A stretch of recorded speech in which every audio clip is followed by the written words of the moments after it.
This is Up for Debate, episode number 216, recorded September 23rd, 2021.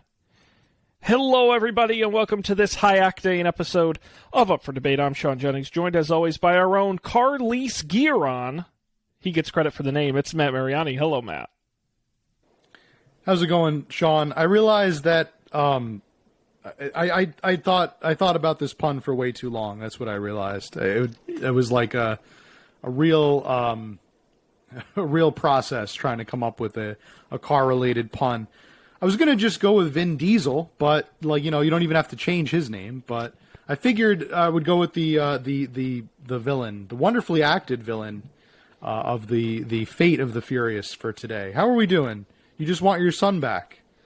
I just want my son back. No, Matt, I got to be honest with you. I don't know how many more of these I can watch. They're really sapping my will to live.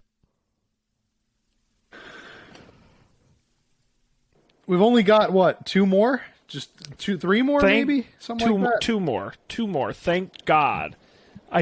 Two more, Too Furious. I just can't. Any one of these on their own is fine. Doing them in a row, man, this is... And I was thinking about that the other day. I'm like, Matt suggested we do James Bond. A great movie franchise. Each film is different over the years. Unique, fun. Okay. Matt suggests we do Rocky. A really interesting franchise. Movies sort of change and are different throughout the years. They kind of tell a story of the times. I suggest Fast and Furious. A bunch of movies where cars race and explode. Shame on me. I'm not picking the movies anymore. Sean, I've got to be real with you here. I'm having a pretty good time with these movies. It's taken me a while. I've kind of warmed up to them, but I almost feel like they're family now. They're part of my family. Family is family. And you never turn I'm going to your miss back it. on I'm going to family. miss it when we're done with these. No, you won't. I think I'm going to miss that. it even more than I missed Rocky and all the Bond. No. We've got more Absolutely Bond coming up. We do. No, Yeah, we'll have Matt, to talk these about movies that later. I mean, there is a spin-off cartoon. There are video games. It's a whole multimedia empire if you're interested. I think I might take a hard pass on the video games, but I think, the movies, I'm probably content. I'm probably just okay. Are there novelizations? Do they have books that go along with these movies? Can you imagine? I don't believe there are. I'm going to double check, but I will say, if there are, that's the one thing you would get me to actually do for the show, is I would absolutely read a novelization of these, for sure. Fast and Furious Book Club? Well, there is the Universal Studios attraction. Are you familiar with Fast and Furious Supercharged? Yes, I watched a little bit of a video on that, but do elaborate. What about this? It's like a ride. It's an experience, I think. I was going to say, a ride is a bit of a stretch, because you kind of you get on a little... Definitely more of an experience. Tram, and then there's just these big screens around you with bad CGI of the actors doing action, and then it's over. It's widely known as one of the worst rides currently in theme parks. Oh, okay. I didn't know it had that rep. I'm going to send you a video to watch that takes you through the ride, and you will see it is such trash.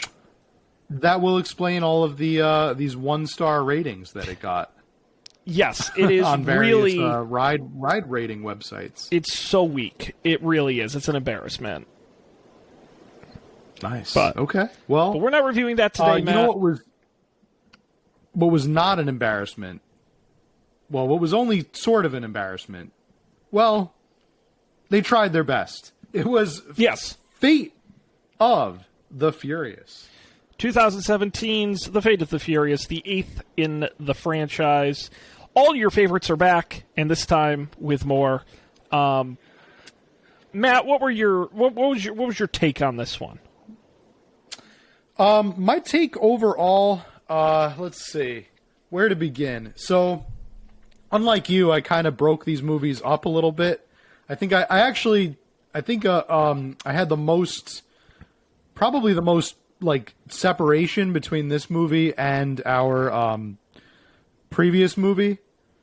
So I've got to try to retrack the memory here, re-naz the memory, and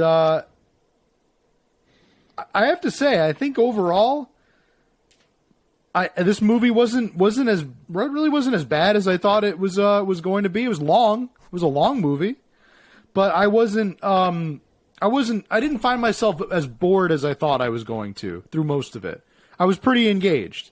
You had really Charlize Theron, our new villain, added to the mix.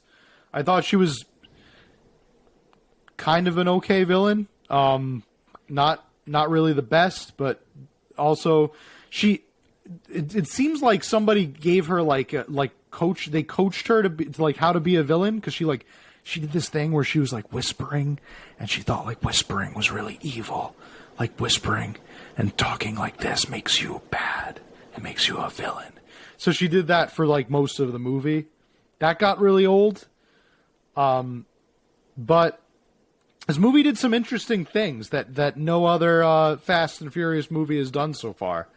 And I think we'll get into that. One of those things that it did was it featured Dwayne "The Rock" Johnson doing the haka with a soccer team of little girls. Yes, that's something I never thought I would get from a Fast and Furious movie. I wrote in my notes, I approve of The Rock soccer dad. That's great. Where's that movie? I would watch that. I would watch the hell out of that movie, for sure. I would watch that movie much more readily than I would watch any of these other movies. I mean, that was sort of my note on this one. Was everything I liked about this movie wasn't the Fast and the Furious part. Everything I liked about it wasn't the main cast. I thought Charlize Theron as a villain with no motivation was good. I thought she was villainous. I actually am excited for Hobbs and Shaw, because I thought Statham and The Rock were really good in this. I think their prison escape is one of my favorite scenes in the movie. They're so charismatic, where the Fast and Furious actors are not in this one. And I think even Kurt Russell, I just thought everybody except for the main cast of the movie was much more interesting. We'll get into all this. The scene where Jason Statham is taking the baby through the plane, I was like, I want more of that. Don't just do cars shooting at each other. We've done that. Do something creative and interesting. Yeah, it was over the top and a little cheesy, but at least it kept my attention. And so I liked that part, not so much the rest of it. But Matt, would you like to dig into the timeline, the plot here? Yeah, let's start in Havana. That's where we're going to begin. Yes, that's where our film takes us. Very first, Havana actually filmed in Havana. I was surprised. I looked it up and I was like, well, where did they film? Because they, probably would have been dicey to get the filming rights there, but they secured them, and they actually did film in Cuba, which was kind of cool. Because a lot of times with these movies, they will call a place by a different name, and the filming location will be totally different. I think we saw that a lot in the previous movie, and in several more installments before that. But they filmed it in Havana. I did not really care for the opening scene. I thought the opening scene was just more of what we've gotten in the past. There was an excuse for Dominic Toretto to get in a car race. I wonder who's going to win the car race, because Dominic Toretto's driving one of the cars. I wonder who's going to win. So, that was very boring, and I was immediately it didn't really hook me. The setting was cool, but I immediately from the story I felt kind of like, oh, this is just going to be another racy car movie. But then we get introduced to our villain, who does the whole I feel like they must have taken this from a Bond, one of the recent Bonds, because it does the whole she's doing something else, minding her own business. You don't know that she's the villain. She's trying to fix her car, and she's pretending to be a flustered tourist. And then Dom goes to help her, And then she's like, "Oh, you're the one that needs help, Dom. Are you still on your honeymoon?" And shows him something on the phone that is obviously very either incriminating or important. And what did you think of this? What do you think of this villain reveal? I kind of wanted Dominic Toretto, when she turned around and be like, "Hey, you're Charlize Theron. You must be the villain." Like I don't know who they were trying to... And thankfully they didn't, like, keep the ruse up. It was pretty quick when she revealed. But I'm just like, you don't hire Charlize Theron to be, like, woman with broken down car. So, yeah. And she was also in the trailer. But, I think it was fine. I mean, we'll get into this. I have a bigger issue with the Dom turns on the team mechanic of this movie.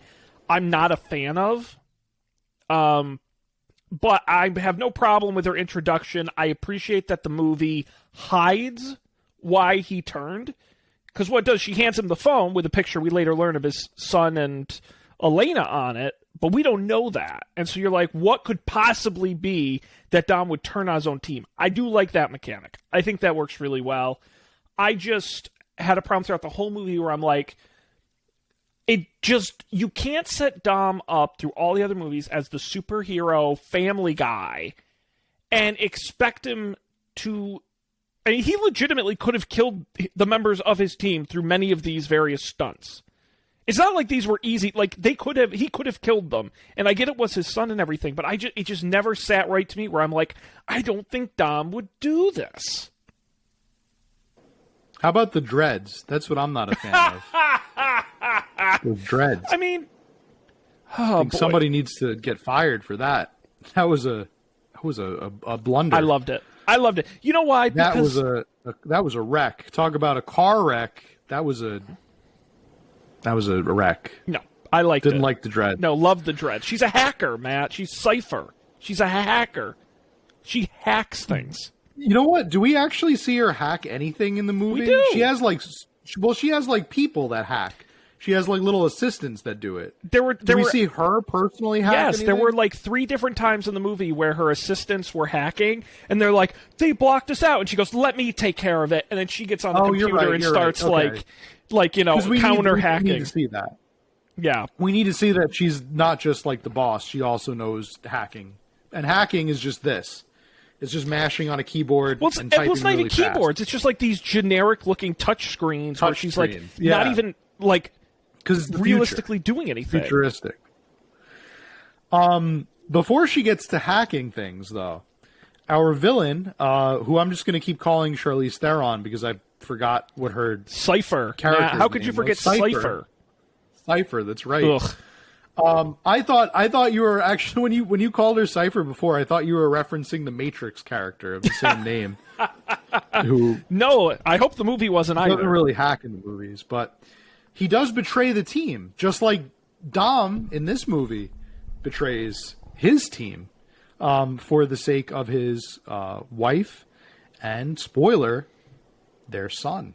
Well, not wife. We should be clear. No, it's not his wife. It's Elena. Letty's his wife. Who is his ex-girlfriend? Ex-girlfriend, right? Because they never actually get married. I don't believe so. Right. And is also the mother of his child? Yes. So you can probably see where this is going for Elena's character, because Dom is already married to Liddy, so probably not gonna be great. Not gonna end well. We then get Dwayne The Rock Johnson leading the girls in the Haka. One of my favorite movies in probably the entire franchise. One of my favorite scenes, rather, probably in the entire franchise. It is. It's one of those funny things with The Rock, and I'll even give it to Jason Statham as well, where you're like, you realize all these previous movies, you're like, wow, these are great. Like, Paul Walker and Vin Diesel, and like, these guys are so good in these movies.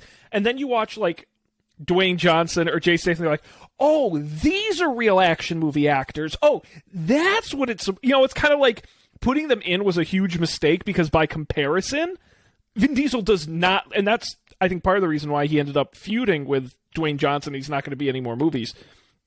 But you're watching it and you're like, he's so much better at this than Vin Diesel. Yeah, it was a little bit of upstage, and you got like the diva personalities of both of them. They're both essentially the same person, more or less. So you could obviously see how their personalities would clash, and that was something that was important, like significant to this movie. This is like where a lot of the beef came out. I think Dwayne Johnson called Vin Diesel out on Twitter. I guess saying like called him kind of like a prima donna. Didn't use his name, but like very heavily implied who it was he was talking about. Said it was difficult to work with him, and I think also they're like barely on set together during any of these scenes in the movie. They have to kind of intentionally keep them apart, and because things got so bad, like beefing between them, and I thought that was just added an interesting flavor, an interesting twist, spice to this movie. Like they had to have, I think they talked over the phone at one point, but there was no like face to face contact. I do wonder if that was where they got the whole idea of like, well, let's make Dom go rogue and like betray the team so we could film scenes with him, not with the crew, doing like other stuff. Yeah, Maybe. I think part of it too is though, and no franchise does more tropes than the Fast and the Furious, but it is such like when you have to make 10 of these movies, one of them eventually going to be the main guy becomes a bad guy, but is actually, I mean, this one, Deckard Shaw, who is the bad guy in the previous film, is helping the team. That's just one of these franchise things where it's like sometimes you're good, sometimes you're bad, sometimes you're, and people rotate in and out. So I'm sure they would have gotten to it eventually either way. Yeah, that's probably true. They probably would have crossed that bridge at some point. The first time we see the team back together, of course, Roman is there, and he screws up right away. He plants too many explosives in the thing, and the thing explodes harshly, and but they escape just narrowly. They're doing some mission or something for I think for Mr. Nobody. Yes, they are. Luke Hobbs recruits Dom and his team to help retrieve an EMP device from a military outpost in Berlin. It also includes, there's many action sequence things in this movie where I'm like, I don't know if that's cool or ridiculous, and this scene included where Tej has the remote-controlled wrecking balls, where he pushes the button and the wrecking ball comes down and smashes all the guys, and I'm like, I don't know if that's cool or just stupid. But you're right. They get it. Luke Hobbs says, "Hey, good job, Dom. We did it. I'll see you back at base." And Dom goes, "I don't think so." And then he turns the car, he crashes into him, and steals the EMP, turning his back on the team. Hobbs gets arrested and locked up in a high-security prison. And it is in the same. They put him conveniently right next to in the cell, right next to one of our former villains, Mr. Shaw, and they're like facing each other. I was looking for his older his name, his first name, Shaw. What's Shaw's first name? Deckard. I'm blanking on it. Deckard, right? Deckard Shaw. Owen is his brother, right? That's right. Right. Deckard. So it's Deckard Shaw. He's in the cell right next to him. And this is where one of the best lines in the movie is said. The trailer line. That was the big line from the trailer. Is it? Are you sure it's the one I'm going to say? Which one are you going to say? Let's say it at the same time. I will beat your ass like a Cherokee drum. I'm going to beat your ass like a Cherokee drum. Okay, yes. Yeah. It was in the... Great I line. remember it. Do you know those like idiot people who quote the trailer even though they've never seen the movies? That was one of like... Oh, yeah. There was that line. And by the way, this movie does not have a lot of jokes, which kind of bummed me out. And every single one of them was in the trailer, including the later scene where Roman says, "Why are they shooting at me?" And Tej goes, "I don't know. Maybe because you're in an orange Lamborghini." And he goes, "Shut up, Tej." That was in the trailer. Like legitimately, all the jokes were in the trailer, which was kind of a bummer. That is kind of sad. But you know what? They didn't spoil the big Helen Mirren reveal, which we'll get to. Yeah, I have thoughts on that. The trailer didn't ruin that. Yeah, no, I thought that was a great line. It just perpetuates the middle school humor of all of this. Like, and there was another. They're just basically just just testosterone fueled axe spraying like little boys at heart. Well, there was a later line when they're both out of prison where Hobbs says, "With all due respect, Captain, when this whole thing is over, we're going to find a location and I'm going to knock your teeth so far down your throat, you're going to stick a toothbrush right up your ass to brush them." A great classic The Rock line. Oh, great. Yeah. These are just great. There's probably compilations out there. Oh, you absolutely. just get all of them. Yeah, one after the other. Then Mr. Nobody basically has an arrangement, I'm sure, with Hobbs that he's going to break him out of jail, but Hobbs instead decides that he's going to break out and also break Shaw out so that he could hurt and maybe even kill a lot of the guards that are there, and also a total allow Shaw to unnecessary escape. risk. Because what pisses me off, and again, another line from the trailer is Kurt Russell is waiting outside the jail, and he goes, "What took you so long?" And I'm like, dude, you probably could have just walked him out of the friggin' prison. Like, come on, man. Well, he says I think he says something along the lines of like, "You don't have to do this. Oh, we're gonna like." He says it over like the speaker in his cell. He's like, "We're gonna break you out tomorrow," or something like that. And then Hobbs is just like, "This is the way it has to be." He says like some stupid, "No, that's not the way it has to be. You can just wait and just be let out." And he's like, "No, I'm going to get out the old-fashioned way," or something, which totally unnecessary action scene, waste of resources, possible waste of lives. Think about all the workers' comp you now have to pay all of those employees who got hurt during the prison break and now can't work because they're going to be on disability and medical leave. Yeah, and think Totally about expensive and dumb risk. But it was also one of my favorite action scenes in the movie because another thing I learned, and I'm really not trying to hate on Fast and Furious classic crew, but man, The Rock and Statham know how to do hand-to-hand combat in a movie. Their fights look so much better than the rest of the teams when they do hand-to-hand fighting. And just watching them go through with the slow-mo and the camera trick where you flip a guy over and the camera spins and all that. Man, I was watching that, and I literally was like, I cannot wait for the spinoff with these guys. This is so much more interesting. Yeah, I did kind of look for the scenes with the two of them together. It just blended better that way. That's why I was excited for the next part when we move over to the team is now assembled, and what? Shaw's there too? Huh? They introduce him, and he's part of the team now. He's going to be working with them. The reason is because Deckard reveals that Cypher, who they're trying to hunt down, she hired his brother Owen to steal the Nightshade device. And can you explain what is the Nightshade device again? Is that the EMT? Is that the EMP thing that they're trying to steal, or is that something completely different? What is Nightshade? Or is that the thing that blocks the God's Eye? Nightshade device. Nightshade. That's like the MacGuffin. Well, no, because she needs the God's Eye. Try to explain the plot of this movie. The EM. Well, no, her she wants nuclear weapons. Yes, a fantastic villain goal. Right. And so she gets the nuclear football, which we'll talk about. She gets the EMP, which she needs to get into the Russian base. And she needs the God's Eye. Why does she need... Is the God's Eye to find the Russian guy? She needs the God's Eye to find the guy who has the football. I think. No. Wait, yes.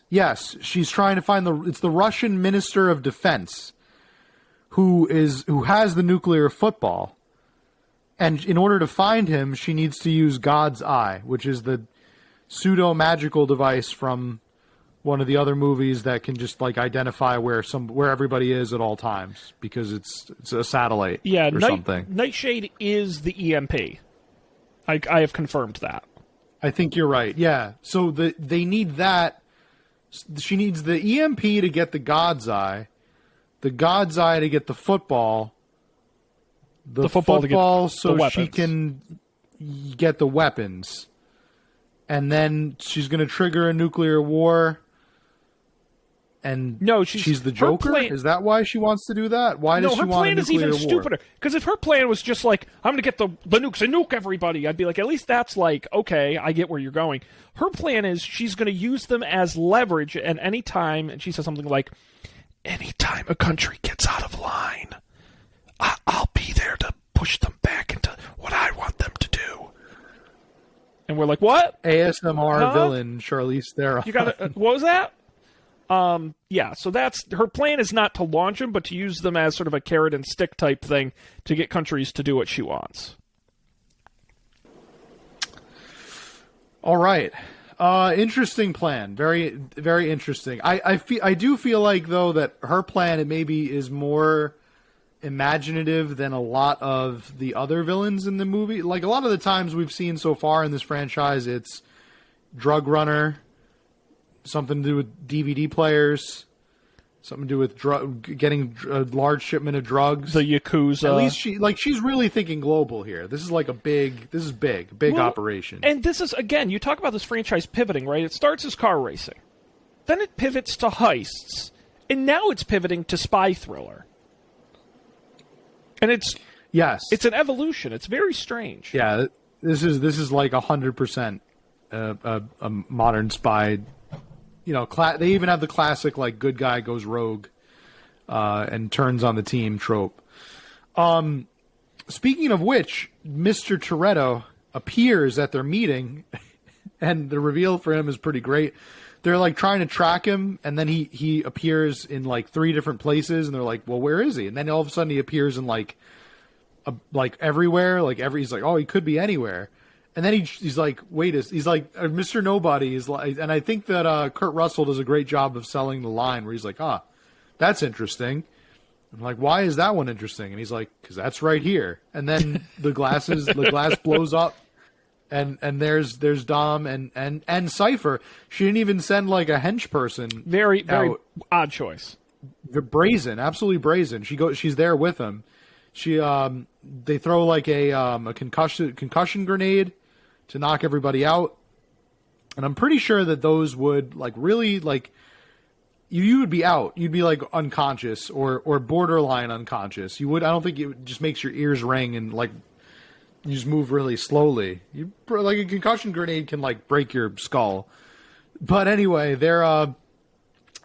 his wife Liddy is like just awake enough to see her kiss Dom in like some kind of like sadistic way, and she like turns. It's so weird. Yeah, it's so out of place. Where it's like at no point do you see her. She's not like a villain who uses her sex appeal to like get men or anything like that's kind of not the point. And Letty turns and goes, Dom, you gonna turn your back on family? And then Charlize Theron. You'll notice The Rock, like, doesn't move. She fucking just goes for it. And it's like, gives him, like, this huge make-out kiss. And you're like, what the hell is going on? So I don't really think that the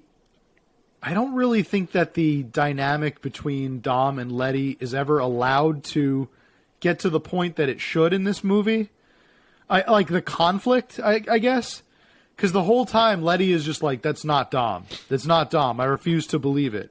No. Even in this moment when he kisses another woman right in front of her, I feel like she should be like, why would he betray us? It just seemed like there was no stakes because the whole time she was just like, no, that's not Dom. I don't think that's Dom. I don't believe it. I refuse to believe it.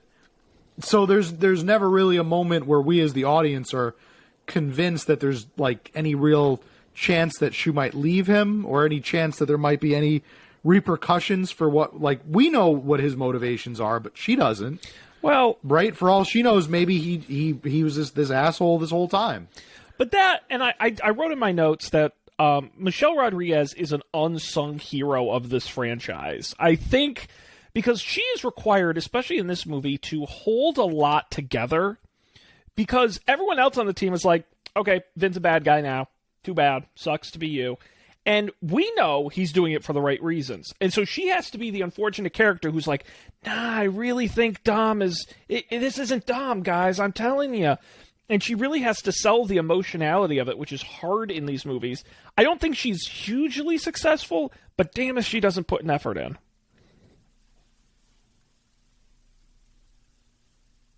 Yeah. I don't think it's really the fault on the actress. I think it's more... I think this is more a writing issue. Oh, I don't think that they really write her well because they don't. I think that they just deprive her of like making a natural choice that she would.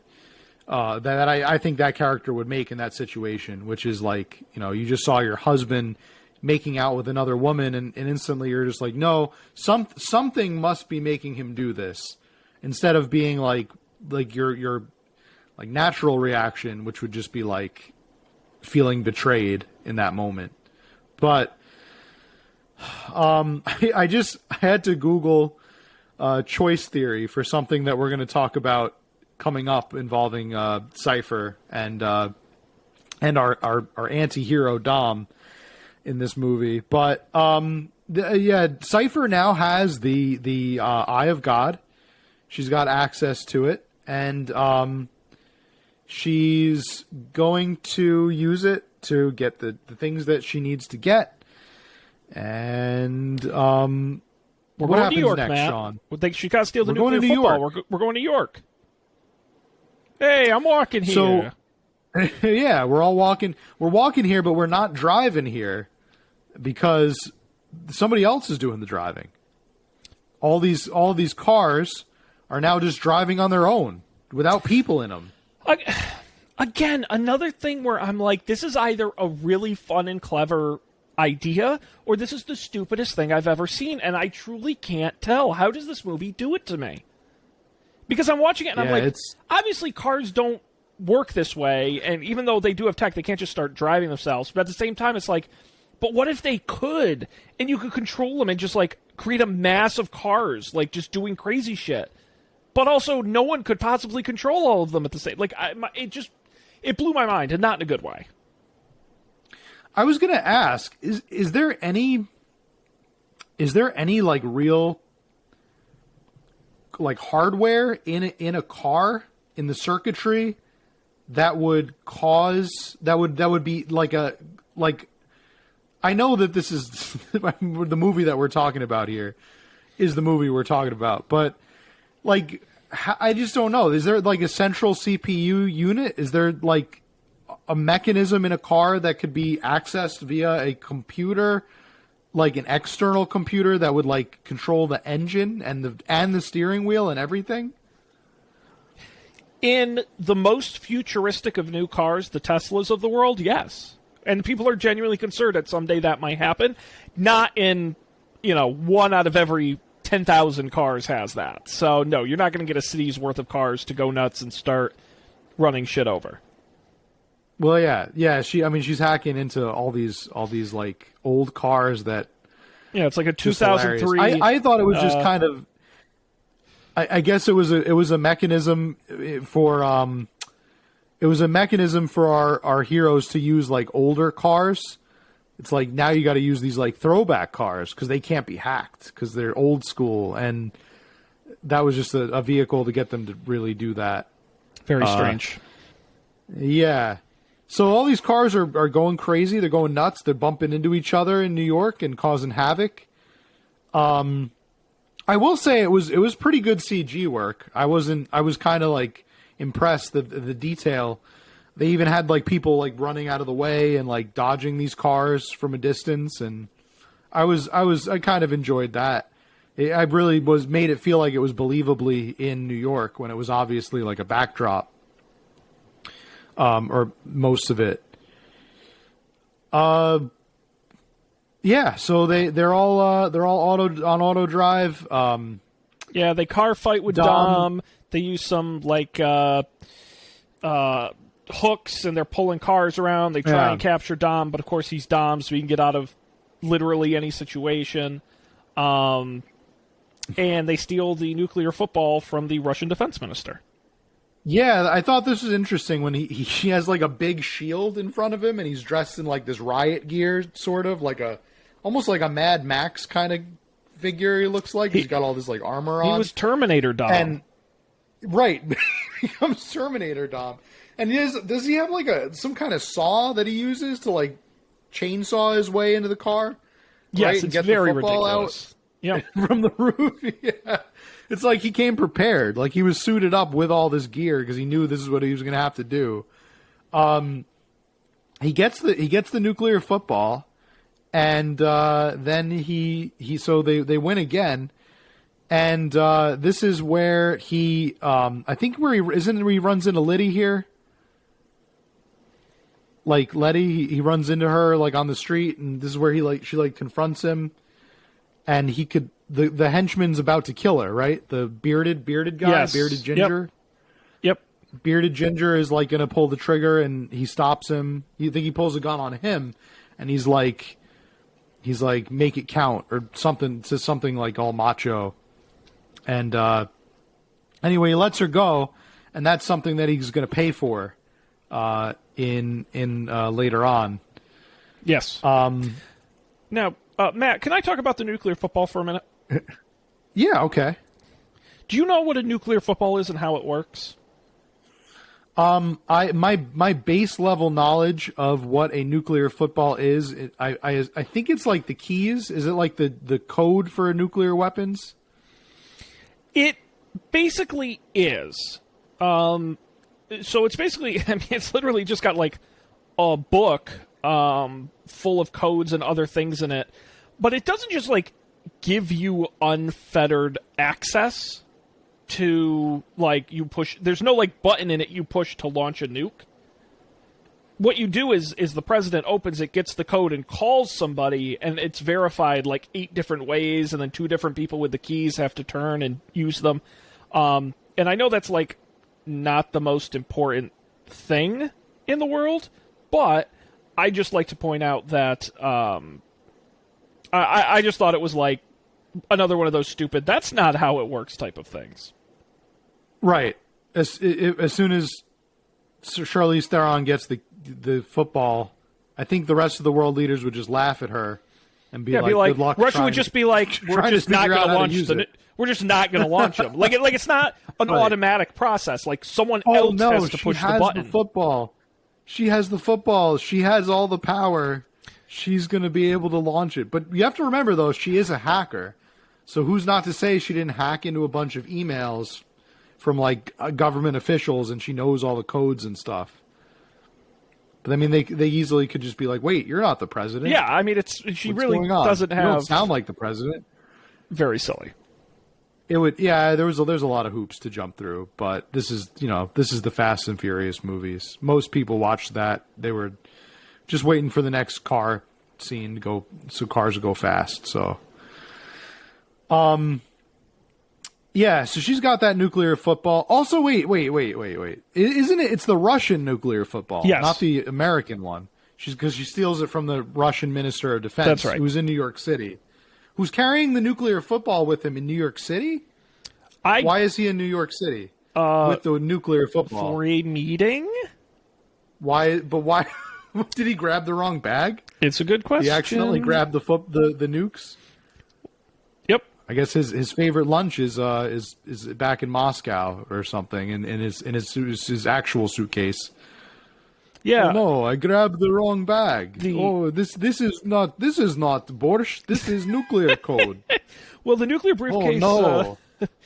In Russian, somebody gonna be very mad with me. It's the Shiget when I get back to the Kremlin. And the Minister of Defense does have one, so that is true. But yeah. Yeah. Interesting. Yeah, a lot of things going on. Yes. So Connor Rhodes is the name of the bearded ginger guy. If you say so. He is basically the henchman. He's like the muscle for Cypher. But Dom is also the muscle. But he's also the muscle that knows how to drive cars. So I guess she needed one that can drive cars around really fast and expertly. Dom meets up with Connor. Dom stops him from killing Letty. And in retaliation, they're back on board the secret airplane base where Cypher has all of her set up, her base, or airplane base. And Cypher has Elena executed in front of Dom as retaliation because he did not kill Letty, I guess. And that upset Cypher. And I gotta give them credit for going really, like, at first I was like, let me give them credit for really going there and killing this. Like, there were actual stakes in this. I was, like, really surprised. And then I remembered, wait, there's nowhere left for her character to go now because Dom has Letty. And it's very clear that they are monogamous, like, very monogamous. And there's this kid here. So logically, like, something's got to happen to Elena because she's not going to be around, right? She's not going to be around anymore. Right. I'm surprised Dom wasn't like, oh, no, you killed her. Oh, no, my heart breaks. What am I going to do? I guess we'll just have to adopt this child and forget raise him. She existed. And just pretend like it's our own the whole time. Which it is. It's, it's Dom's, but, like, biologically. Yeah. Elena is no more. And she is brutally executed in that, like, glass room that she's been being kept in, right in front of her child and Dom. So really, like, messed up stuff.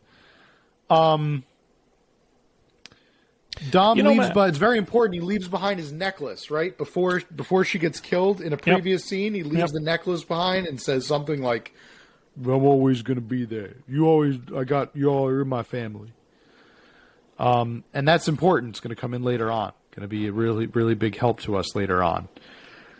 Now we're in Russia. It's Russia. We're in Russia because we've got to infiltrate a military base. Now, man, I don't want to. That's about it. We got to get to that base. Yeah, I don't want to distract us, but I do have to point out that Wikipedia describes Vin Diesel as a criminal, professional street racer, but also a billionaire. Vin isn't a billionaire, is he? I mean, he's rich. He's heisted millions. Wait, in this movie or the actor? No.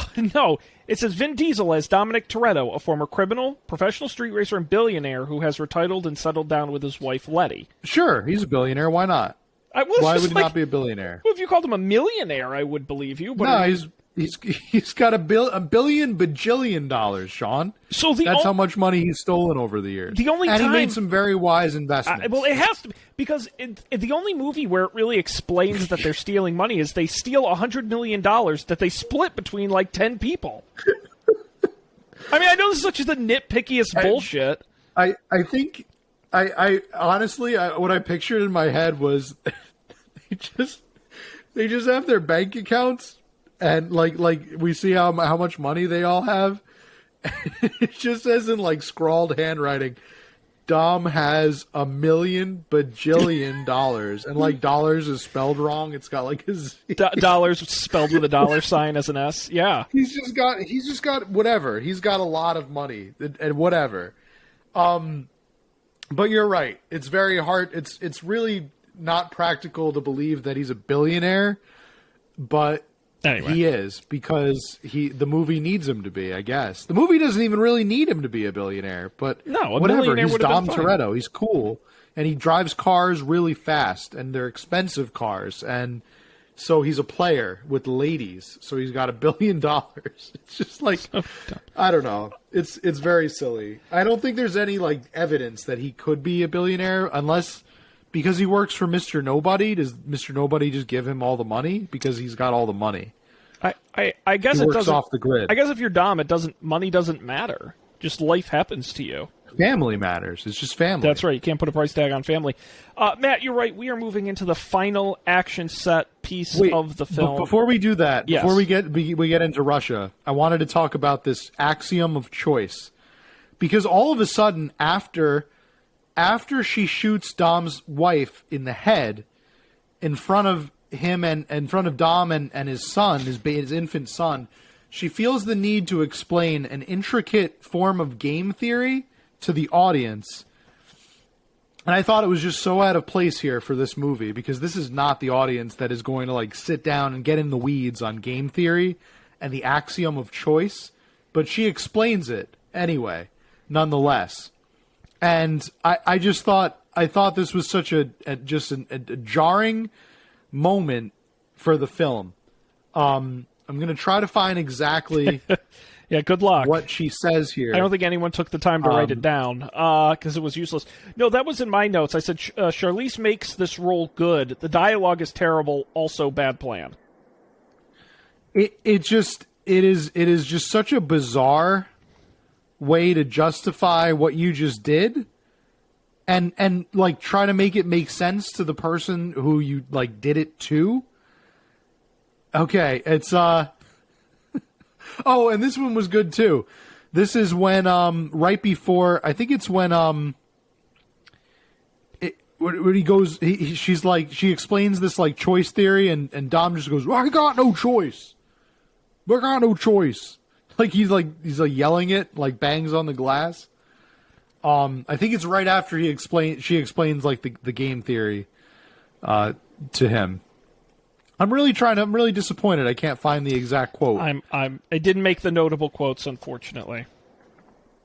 No, I guess it didn't. It was it was just a moment in time, I guess. It was this whole big like rant about theory and making your own choices and not living by the rules, and I'm also I'm on a page for eight Fate of the Furious lines that made me an instant fan. One of them is in Russian. I'm not really sure why Must have been a good line. The guy said, "What is that?" in Russian. That was when Dom is on the roof of the guy's car. Yep. He says, "Sto takoi." I probably completely butchered that, but that means what is that? And that's when he discovers that Dom is about to hacksaw his way into the roof and steal the football. And of course, Sean, you'll be pleased to know, I'm going to knock your teeth so far down your throat is number 4 on the list. Rex got the best lines, man. Yeah, that's a pretty solid line. Pretty solid line. Anyway, on to Russia, I guess. I can't find this game theory line. And I feel like we can probably breeze through a lot of this because it's kind of repetitive. Dom's there. The team is there. The team is splitting up. Some of the team is getting on the submarine. Some of the team is going to the computers at the base to hack it. Cypher's hacking. They're cross-hacking. Lots of hacking. I can say that. I found the quote. Okay. Sorry, I found the quote. She says, "Have you heard of choice theory, Dom? There are a lot of axioms, but only 2 you really need to concern yourself with. 1, the only person's behavior we can control is our own. And 2, the only true thing we can give another person is information. So let me give you some. You see these cameras in here? The moment you make a move, highly paid men with weapons will make their way into this room with one very specific instruction. It's not to save me, it's to kill your son. Now, that's a lot of bullets, and it only takes one for you to lose everything. So, I have to ask you, because I know family is so important to you, is that really a choice you want to make? Because I'm ready if you are." I got no choice, is how he responds to it. I'm ready if you are. Oh, and that was the other like, how are they going to get into that room? It's covered with bulletproof glass, right? And if he shoots her, she's dead. How are they getting into that room with the bulletproof glass to kill her son? But how is Dom getting out? He's on an airplane. And also, okay, yeah, my brain is starting to break. So yeah, this movie will do that. Let's go to Russia, military base. They have to get in for some reason, and that's because that's where they have to trigger the nuke. Yes, basically. No, so you got to fire the nuke. So they hack a bunch. They go back and forth. They're on the submarine. They are in the thing. They fight some people. They scream at each other. But basically, the submarine escapes, and so they go then chase the submarine on the ice in their and we got big cars. Right, big cars, ice, big submarine. Lots of guns and explosions. I'll be honest with you here, Sean. Usually when I'm watching a movie, if I have to get up to use the restroom or I have to get up to get like a drink of water or something, I'll usually pause the movie. I knew exactly what was going to happen here, so I just kind of let this scene run while I went out and did a couple of other things. Yeah. And came back, and I wasn't really, I feel like I didn't really miss much. Is that accurate? I mean, I was probably on Twitter at the time, so I'm not a good guy to say for sure. But no, you didn't miss much. If you've seen one of these movies, you get the idea. There's hijinks and there's action and whatever. Who cares? I'm going to say the cars went really fast. Yeah, some of them crashed. The guns went really loud and boom, and there was a lot of explosions. And there was a submarine and all this kind of stuff. I will say, at the same time while this is happening, drama on the plane. Deckard, who faked his death earlier in the movie, we saw him die in New York, but he didn't. Deckard and his brother Owen, really doing like the whole Batman Two-Face routine with his burnt face from the 2 movies ago, have snuck onto the plane with the help of their mother, Magdalene, played by, in believe it or not, an uncredited cameo, Helen Mirren. Yes, Helen Mirren shows up for so all of weird. one scene. Very strange. To be their the mother of the Shaws. What? Why? Was my question. Was it? Did the director just really want Helen Mirren specifically? Do a lot of fans of this movie know Helen Mirren? A lot of fans of this franchise know who she is. I just wonder if Helen Mirren is like a huge fan of the franchise and was like, I don't care if it's one line, you got to get me in this movie. That's like the only thing that tracks that like makes sense to me is like she must have seen these movies and is like put me in that like I'll even take an uncredited role. I just think these movies are really cool or really fab or whatever Helen Mirren probably would say. I don't see why otherwise, like why they had to really go out and recruit her. But I guess if she's uncredited, does that mean she doesn't get paid? No, she gets Maybe paid. It's just for free? I think it's just but I will say, Matt, I pulled up this interview from Elle magazine back in 2016. This is so funny, where they're talking to Helen Mirren, and they're talking to her about some like dramatic war movie she had just did.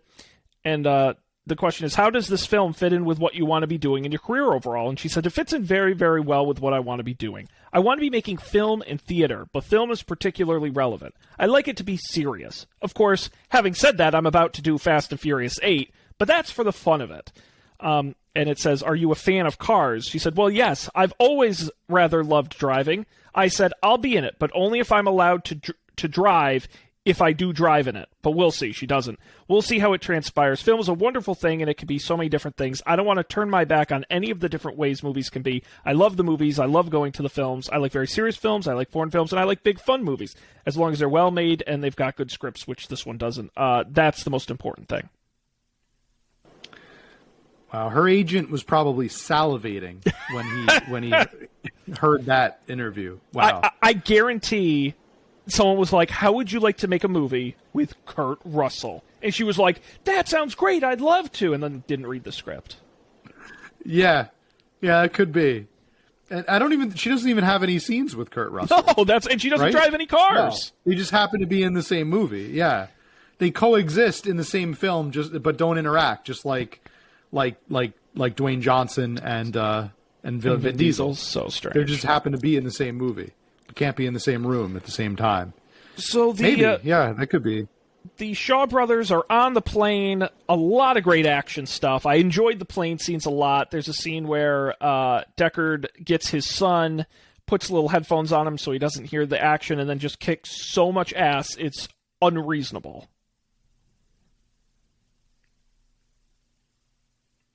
Yes, that was actually probably my favorite scene in the entire movie. Was aside from the soccer scene with The Rock coaching a soccer team, girls soccer team, amazing.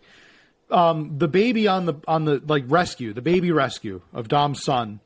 I don't even care how we got there. It was a really cool and well done scene. All of that nonsense with the Ocean's 11 crap, I don't even care.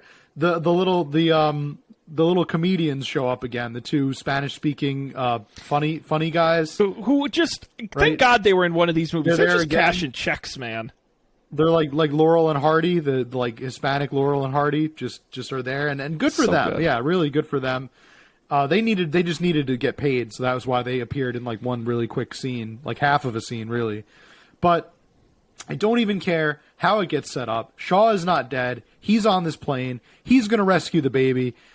And he does it in a really funny and unique way, where he's like bringing him and he's kind of like a level of Call of Duty where he's bringing him to each section of the plane, starting where in the front, working his way to the back and shooting guys and karate, fighting guys on the way. And the whole time the baby has earphones on and is listening to nursery rhymes or something. And my favorite line, I think, of the whole segment was he smells something and he's like, "Was that you?" And he's like, or him. He's like, and the baby looks over there. They got such good. They did it. They really utilized the stock footage of the baby very nicely. It's good baby. Because you could tell they probably just stuck a camera in front of him and he just made all these different motions and voices and things, and they really just spliced those in and edited them into key points during the scene, and it worked really well, I thought. Whoever was responsible for that one part of the movie, that one segment, should probably get a raise and probably be in charge of more things in the future. While they're having shenanigans on the plane, Cypher fires an infrared homing missile at Dom, who at this point has turned on her, obviously. He causes the missile to hit the submarine, which explodes. In one of the cheesiest, lamest things I've ever seen, the team forms a vehicular blockade around Dom, making sure he doesn't die in the ensuing explosion, even though I don't think that's how explosions work. You took your foot off the tiger's neck. Yes! Awful. Speaking of a tiger, mine shows up at just the right time. Yeah, no, it was very lame, and they blow up a nuclear submarine, which I think at one point I do give Roman credit. He had a line of something like, "We should probably get out of here. There's nuclear shit in the water." And I'm like, that is a good point, buddy. I can't argue with that. Yeah, but if there's nuclear shit in the water, then there's nuclear shit in the ice above the water. True. And you're in such close proximity, you're probably dead already. So that's why I think in Fast and Furious 8 they all die of cancer, right? Yes, I think that's radiation how it's poisoning. Yes, the one with the radiation poisoning. That's yes. what they call the next movie. Yep. The one where they all have to go for carbon 625 treatments. And, yep. That's the one. One where they all glow. No, they're nuclear superheroes now, of course. So Dom is back. They blow up the nuclear submarine. Deckard reaches Cypher. They have a little back and forth. He saves the baby, but Cypher, probably my only villain line in the movie I really liked, where Cypher says to Deckard, who's holding her at gunpoint, she says, there's only one flaw in your plan. And Deckard said, "What's that?" And she goes, only one of us has a parachute. And she pulls the thing and jumps out of the plane. I'm like, that's such like a Pierce Brosnan, James Bond line right there. It was pretty good. So I did enjoy that. But no, she escapes, leaving the baby with Deckard Shaw. I was waiting for her to say, there's only one flaw in your plan. What's that? They wrote me into another movie in the franchise. I signed a 3-picture deal. I'm contracted for another 3 movies. Bye.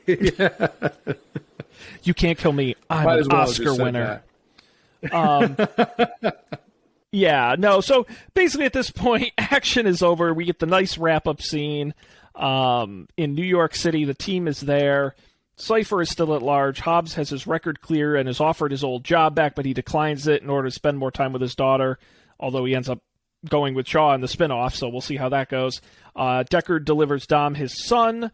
Dom names the baby Brian, and they all celebrate together as a family. Roll credits. Yeah, they're on that swanky rooftop at the end. Well, he's a billionaire. Back in New York. Yeah, I was going to say, this just kind of continues the theme of like, well, we filmed all the action stuff here. We might as well film the barbecue here, our annual barbecue. But it is Dom's turn to say grace. We should have, like, in retrospect, like, if we were to do this whole thing again, which I don't think we'll probably ever do these movies again, but if we were, we should have kept track of who says grace in each movie. That would have been kind of a fun little like side bet. That'd be a great little pie chart. We could have done these like little prop bets. Yeah. We could have done the how fast to cars. How fast do we get until the first car scene? Cars go fast. We could have done the saying grace, who gets to say grace at the end of the movie.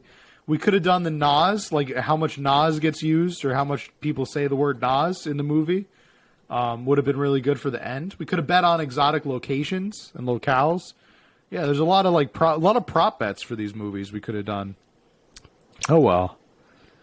Who knew? Who would have known? Yeah, the only other comment I had in my notes was that the baby at the end looked a lot like Dom. And I Googled it and I couldn't find if they were related, but that baby looked like when he's like right up with Dom, it's like they look identical. It was weird. It really threw me for a loop. But yeah, I'm probably the only one. I didn't really notice that. I didn't really notice. I know that the baby. I actually looked. I just for some reason I specifically remember the credits, and neither of them are. But then again, and this was kind of a dumb oversight. But is Vin Diesel's? Is that his? That's not his real name, right? We've talked about it before. Surname? No, he Mark has Sinclair. Mark Sinclair, the world's most boring name. Right. So there were actually 2 babies I remember seeing in the credits. There are 2 of them, and I don't think either of them had the last name Sinclair. I'm looking to see if he has a son. Okay, well, you do that. Fate of the Furious. Oh, he has a daughter, Pauline, named after Paul Walker. Oh. Was that before or after Paul Walker died? After. Okay. But before the movie. Okay. I was going to say, because if it was before, actually, it'd be kind of weird. Okay. That could have been his daughter in the movie. But just based his on, daughter? like... Yeah, his daughter Pauline was born in 2015. This movie came out in 2017. Wow. So she theoretically could have been a baby during shooting. Sure. I'm trying to dig up the credits and pull it. But I remember seeing 2 names for the baby. So I think they got like a stand-in at some point. I don't know why you would need to have that, but it could have been. Oh my God. It could have been. Vin Diesel's going to be in Avatar 2? Is he going to mumble? Is he going to be a mumbly avatar? Or Navi? Navi are the name of the avatar people? Oh, it just says what is Avatar role. 2? What is it going to be about? I don't know, but we're definitely... honestly, it says here the premise: Jake Sully and Neytiri have formed a family and are doing anything to stay together. However, they are forced to leave their home and explore the different regions of Pandora when their old threat returns to finish what they started. We're definitely doing the Avatar franchise on this podcast. I have thoughts. Okay, there are only 2 movies, so I'm good with that. Well, there's only one right now. But they shot, I think, like 3, 4, and 5, like all at the same time. I was gonna say, if you want to do the Avatar franchise, I'm game to do it, but we might have to wait until 2029 to even start to have a trilogy. Yeah. But I think that about wraps it up. There's no like central credit or mid credit scene for this post credits. Nope. This is just it. We're waiting to see what happens next. Matt, any other thoughts on the fate of the Furious? The fate of the Furious, it seemed to be a very ill fate that started out as a pretty bad, and then things got worse, and then the team recovered because of family. That's kind of my story, and I don't think I have any much else to add about the production. I will just kind of add, because we never mentioned him, and he's not worth mentioning, so it's good that we didn't really bring him up, but that they gave Mr. Nobody like an assistant, this like punk intern that just sucked. Yeah, I just hated every little scene nobody. That he was in. Scott Eastwood, a guy who's in a ton of movies, but you forget he's in movies. Scott Eastwood. Yes. He was like the government guy in Suicide Squad. He was the main guy in the Pacific Rim sequel. He just looks like a completely generic white guy. He is the so that's Invictus. Probably why. I think probably his most famous role. But yes, he was completely eclipsed by Morgan Freeman in that movie. The Longest Ride, I think, was also one of his other big ones, but that was one of those Nicholas Sparks kind of movies. But no, he's pretty uninteresting. I'll just ultra quickly add this movie made $1.236 billion at the box office, which made it pretty profitable, even though it was one of the most expensive movies ever made at the time of production. It scored the biggest global opening in cinematic history until it was surpassed by Avengers: Infinity Wars. It was also the third time in history a film had earned over $500 million in a single weekend. So very, very successful. Yes, indeed. I think a lot of it was probably like curiosity viewing. Not like that would be the only reason, but like probably a big draw is like, well, how are they going to do this without Paul Walker? What's going to happen? How are they going to make the movie? And that was part of why I really didn't like that assistant guy, because like little nobody, because I felt like they were like, oh well, Roman's kind of cool now, so now let's give him a character that he can dunk on, so that like when everybody dunks on Roman, he can just dunk on this like little boy, and also because I felt like in a lot of ways he was like they were trying to like, these are lines that would have been written for Paul Walker, but obviously couldn't be. So they like fed it to the guy, to the little nobody. But I don't know, Matt, what's going to be the fate of the Furious, the fater. Yeah, of the we gotta rate this thing, Matt. Oh, you want to go first, or you want me to go first? I was hoping we were going to get away without doing our rating scale here. I'll rate first if you want to think about it. Okay. Yeah, that sounds good. I'm noticing an interesting trend with this franchise in that every other movie is good. 1 is good, 2 is not. 3 is good, 4 is not. 5 is good, 6 is not. 7 is good, 8 is not. And I don't know if that's on purpose or what, but I feel like this is the downswing. I thought 7 was a much better movie than this. I felt Charlize Theron was good and a competent villain, but I thought Dom being the bad guy was not the correct move for this movie to make, and all of the action felt pretty lackluster to me with not enough stakes. I feel like as the stakes get theoretically higher, nuclear missiles and that kind of thing, the stakes actually get lower because it's so ridiculous.